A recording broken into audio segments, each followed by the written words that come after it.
জঙ্গলটা বেশ অনেকটা জায়গা জুড়ে রয়েছে।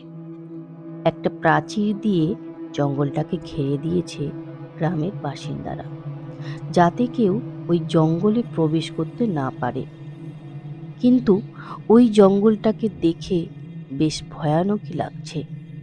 জঙ্গলের গাছগুলো যেন নিষ্প্রাণ হয়ে দাঁড়িয়ে রয়েছে। শুভ্র প্রাচীরের কাছে গিয়ে অনেকক্ষণ ধরে একটা জিনিস লক্ষ্য করলো আর বলল, দেখ, জঙ্গলটার গাছপালাগুলো যেন কেমন শুকনো হয়ে রয়েছে। গাছের ওপর কোনো পাখিদের যাতায়াতও দেখছি না। কোনো বন্য প্রাণী থাকে বলেও তো মনে হচ্ছে না। শিখা বলল, শুভ্র, চল তো, সন্ধে হয়ে আসছে, এখানে থাকাটা বেশিক্ষণ ঠিক হবে না।